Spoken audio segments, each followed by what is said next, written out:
মোহাম্মদ বরকতুল্লাহ। জানতে চাই যে রায়টা দিয়েছে, রায় হাইকোর্টে যে রায়টা দিয়েছে এটা আমরা আপাতত সন্তুষ্ট, কিন্তু আমরা চাই যাতে দ্রুত এই রায়টা কার্যকর হয়, সেই জন্য এটা ব্যবস্থা করা হয়। এখন আমরা ওইটাই চাই যাতে অতি দ্রুত যাতে কার্যকর করা হয়, এটা আমরা চাচ্ছি। এখনো তো আইনের আরো কিছু প্রক্রিয়া বাকি রয়েছে না, সেক্ষেত্রে হ্যাঁ, এই প্রক্রিয়াগুলো যাতে অতিলম্বে দ্রুত কার্যতালিকায় নিয়ে এসে অতি দ্রুত যাতে শেষ করা হয়। এই পর্যন্ত তো আপনি সন্তুষ্ট বিচারিক আদালত থেকে হাইকোর্ট এই যে পথ চলা? জি, এই পর্যন্ত আমরা সন্তুষ্ট। আপনি চান যে আর কোনো আপনাদের মতো ভাগ্য যেন আর কারো ভবিষ্যতে যাতে আপনার মতো যাতে আর কোনো ছাত্র কারোর বাপ মা যেন এইভাবে বুক খালি।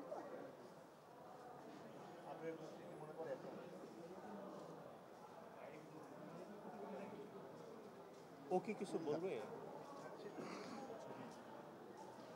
আপনার কোনো স্মৃতি কথা জানতে চাচ্ছি। এখন স্মৃতি তো অনেক আছে, স্মৃতিতে আর কি এটা হয়তো পরে বলবো, এই মুহূর্তে বলতে পারছি না।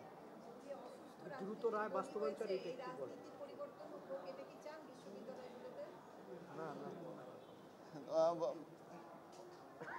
মানে যে শিক্ষা প্রতিষ্ঠানে এই ধরনের র্যাগিং আছে সেটা তো অবশ্যই আমরা পরিবর্তন চাই, যাতে ছাত্ররা যাতে ভালোভাবে বসবাস করতে পারে, ভবিষ্যতে যাতে আর এই ধরনের ঘটনা না ঘটে, সেটা আমরা সবার কাছে আবেদন জানাই।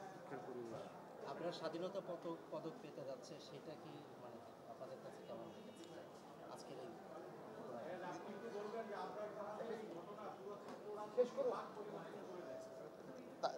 স্বাধীনতা পুরস্কার দেবে শুনছে, কিন্তু এতে সরকার সন্তুষ্ট হয়ে যে দিয়েছে, সরকারের কাছে আমরা কৃতজ্ঞ জানাচ্ছি। হ্যাঁ, হয়তো তাকে এটা রাষ্ট্রীয়ভাবে স্বীকৃতি দিয়েছে, এটাই আমরা খুব গর্বিত।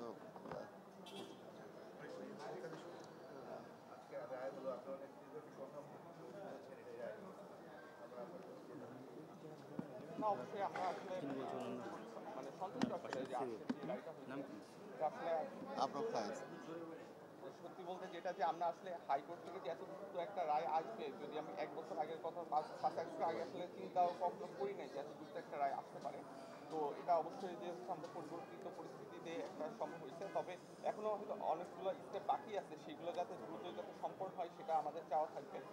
আমরা মানে আমরা আসলে প্রায় 5.5 বছর হয়ে যাচ্ছে যে আমরা এটা নিয়ে আসি, আবার হচ্ছে আরও কতদিন লাগবে এটা আমরা জানি না। তো এটা যত দ্রুত শেষ হবে এবং এটা একটা দৃষ্টান্ত হিসেবেই উপস্থাপন হবে, যাতে ভবিষ্যতে যাতে আর কারো যাতে এই ধরনের কোনো যাতে না হয়। সেই জন্য আসলে আমাদের চাওয়া ওইটাই মেইনলি যে যত দ্রুত সম্ভব বাকি যে স্টেপগুলো আছে সেগুলো সম্পূর্ণ হয়।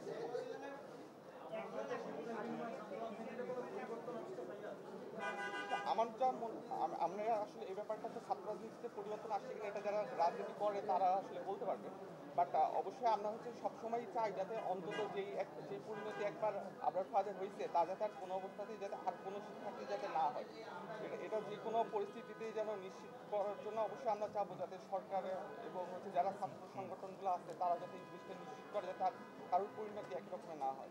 ক্যাম্পাসে 5 আগস্টের আগে যে পরিবেশ ছিল তখন আপনিও কিন্তু বুয়েটে চান্স পেয়েছেন, আপনার ভাই মারা গেছে, আপনি কি তখন মানে নিজেকে লুকায় রাখতেন বা ওই সময় কি পরিচয় দিতে সমস্যা হতো কিনা, কোনো থ্রেড? এখন তো পরিবর্তিত পরিস্থিতিতে ভিন্ন পরিবেশ, কিন্তু তখন কেমন ছিল? না, এখানে আসলে আমি তো আসলে কখনো যে নিজের পরিচয় লুকিয়ে রাখছি বা হচ্ছে ভয় পাইছি ব্যাপারটা এমন না, বাট অবশ্যই এখানে হচ্ছে অনেক ধরনের থ্রেট ছিল, যেহেতু আমরা বুয়েটের হয়তো আমাদের রাজনীতি ছিল না, বাট আশেপাশে যেই বিভিন্ন বিশ্ববিদ্যালয়গুলো ছিল সেইখানে বেশ ভালো রকমের একটা হুমকি ছিল। এবং একই সাথে হচ্ছে আমাদের যেই গত বছরের হচ্ছে এই মার্চ মাসেই হচ্ছে যখন একটা ছাত্রলীগের হচ্ছে কয়েকজন যখন বুয়েটে ঢোকে তখন একটা যে আন্দোলন হয় সেই তার পরের সময়টাতে মানে আমাদের প্রায় সবারই একটা হুমকির মধ্যেই ছিলাম। তো তারপরে আসলে যাই হোক 5 আগস্টের পরে আসলে সেটা থেকে মুক্তি পেয়েছি, তো সেটা আলহামদুলিল্লাহ। ফায়েজ, আপনার কাছে একটা প্রশ্ন, সেটা হচ্ছে একজন মৃত্যুদণ্ডপ্রাপ্ত আসামি জেমি 6 আগস্ট পালিয়েছেন এবং সেটা আমরা জানতে পারছি অনেক পরে, 25শে ফেব্রুয়ারি। এই বিষয়টাতে আসলে কোনো বক্তব্য রয়েছে কিনা? আসলে এই বিষয়টা আসলে সম্পূর্ণ আসলে আমাদের জন্য হতাশার, কারণ মানে আমরা আসলে অপেক্ষায় আছি কবে হচ্ছে এদের রায় কার্যকর হবে, আর সেখানে হচ্ছে আমরা কাইন্ড অফ হচ্ছে তার মধ্যে হঠাৎ করে জানতে পারতেছি একজনকে পালিয়ে চলে গেছে। ইভেন সে হচ্ছে এমন একজন যে হচ্ছে তাকে রুমে ডেকে নিয়ে গেছে এবং মারার সময় যে উপস্থিত ছিল এমন একজন হচ্ছে সেখান থেকে পালিয়ে চলে গেছে। মানে এটা তো আসলে আবার পালাই গেছে, ওই টাইমে অনেকে পালিয়ে গেছে, কিন্তু সেই জিনিসটা কেন লুকিয়ে রাখা হলো, ইভেন কেন হচ্ছে